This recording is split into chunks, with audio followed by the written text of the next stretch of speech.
अगर आपको दोपहर के 2 से 5 बजे के बीच बहुत ज्यादा नींद आती है तो साइंटिस्टों के हिसाब से आप बहुत जल्दी मर सकते हो।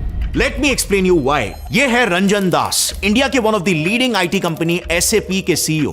हर दिन वर्कआउट पे जाना, रेगुलरली जॉगिंग करना, हमेशा हेल्दी खाना ही खाना, इवन मैराथन्स में पार्टिसिपेट करना, इन्होंने अपनी पूरी जिंदगी में ये सब कुछ किया and he seemed completely fit from inside out. But then एक दिन 21 अक्टूबर 2009 को अचानक से खबर आती है कि जब वो जिम से घर लौट रहे थे उनकी हार्ट अटैक से मौत हो गई। यस, एक कंप्लीटली एथलेटिक इंसान जो जॉगिंग जैसे कार्डियोवैस्कुलर एक्सरसाइजेस रेगुलरली किया करता था, जिसने मैराथन्स में भागने तक के लिए अपने हार्ट को ट्रेन कर दिया था, वो इंसान कम उम्र में ही हार्ट अटैक से मर गया। और वजह, ही स्ट्रांगली बिलीव्ड कि फिट और फ्रेश फील करने के लिए रोजाना बस सिर्फ 4 घंटे की ही नींद जरूरी होती है।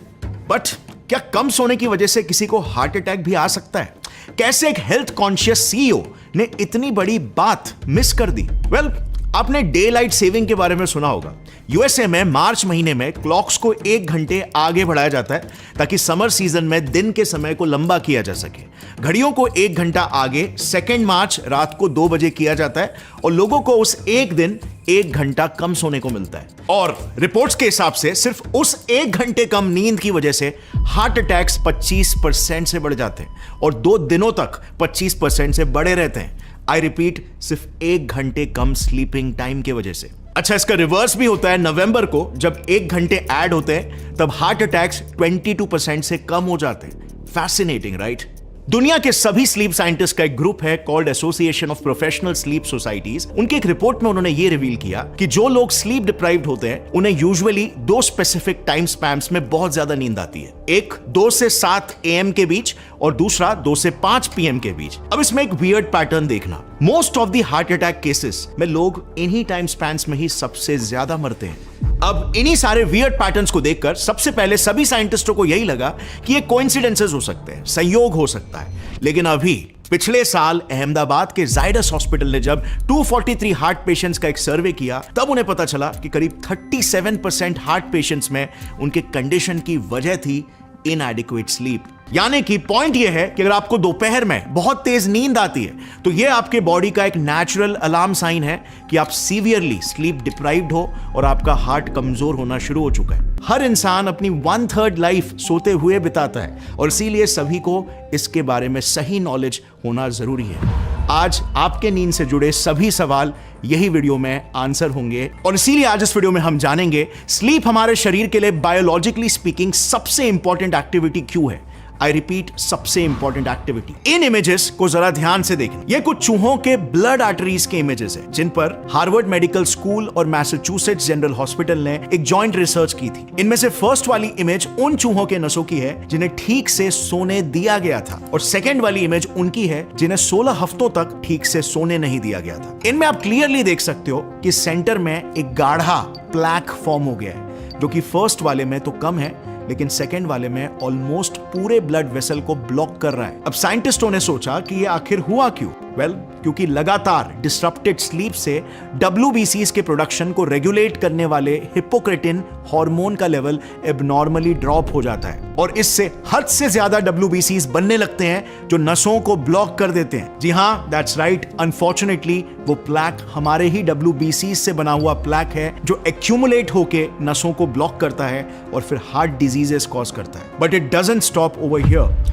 2011 के कैंसर जर्नल में एक रिसर्च पब्लिश हुआ रिवीलिंग कि कंसिस्टेंटली 6 घंटे से कम सोने से कैंसर, स्पेसिफिकली कोलोरेक्टल कैंसर का खतरा 50% से बढ़ जाता है। ये रिस्क बिल्कुल उतना ही रिस्क है जितना रिस्क जिस इंसान के फर्स्ट डिग्री रिलेटिव जैसे पेरेंट या भाई बहन को अगर कैंसर हुआ तो उसे होता है। अब इसके पीछे का मेन रीजन है शरीर में जगह जगह पर इन्फ्लेमेशन। क्रॉनिक इन्फ्लेमेशन कैंसर का one of the major cause है। लैक ऑफ स्लीप आपके शरीर में हर किस्म का इन्फ्लेमेशन क्रिएट करता है और इसके कुछ सिंपल इफेक्ट्स तो मुंह में छालों के रूप में ही दिखने लग जाते हैं। सो जस्ट थिंक कि ये अंदर ऑर्गन्स को कैसे डैमेज कर रहा है। इसी वजह से कई लोगों को चेहरे पर एक्ने भी फूटने लगते हैं या हेडेक्स वगैरह होने लगते हैं। अब मर्दों के लिए तो एक बैड न्यूज, एक रिसर्च में पाया गया कि एक यंग हेल्दी एडल्ट सिर्फ एक हफ्ते भी अगर लगातार 5 घंटे से कम सोए ना, तो उसका टेस्टोस्टेरोन लेवल यानी उसके सेक्स हार्मोन की मात्रा करीब 10 से 15% से ड्रॉप हो जाती है, जबकि नेचुरल एजिंग से ये लेवल पर ईयर सिर्फ 1% से ही ड्रॉप होता है। अब टेस्टोस्टेरोन को फाउंटेन ऑफ यूथ बोला जाता है और ये भी एक वजह है कि आजकल जवान मर्द कम उम्र में ही इंपोर्टेंट होते जा रहे हैं। तो फिर क्या हुआ है मुद्दत, बताओ तो सही। अब जो भी लोग अपना वेट कम करना चाह रहे हैं या अपने वेट को मेंटेन करना चाह रहे हैं, आपके लिए भी एक बैड न्यूज। अभी रिसेंटली रिसर्च में देखा गया कि सिर्फ 4 से 5 दिन कम सोने से लिवर की इंसुलिन सेंसिटिविटी करीब 25 से 30% से घट जाती है, जो एक्सेसिव वेट गेन और टाइप 2 डायबिटीज के खतरे को बढ़ाती है। प्लस आपने ये भी नोटिस किया होगा कि जिस दिन आपने ठीक से सोया नहीं होगा, उस दिन आपका खुद का कंट्रोल खुद पर कम हो जाता है और आप बहुत सारे फूड क्रेविंग्स का शिकार बन जाते हो। आपके शरीर का फूड क्रेविंग हार्मोन ग्रेलिन और सैटिस्फाई फील कराने वाला हार्मोन लेप्टिन, जो हर रात नेचुरली रीसेट और रेगुलेट होते हैं, वो डिसरप्टेड स्लीप से प्रॉपर्ली रीसेट नहीं हो पाते और डिसफंक्शनल हो जाते हैं, जिससे आपको बार बार कुछ ना कुछ खाने की क्रेविंग मचने लगती है और अल्टीमेटली इंसान ओवरवेट हो जाता है। सो अब आप अच्छी तरह से जान चुके हो कि नींद को प्रायोरिटी हर हाल में बनाना ही चाहिए, वरना इसके बिना हमारी हेल्थ, हमारा परफॉर्मेंस सब कुछ खोखला ही रह जाएगा।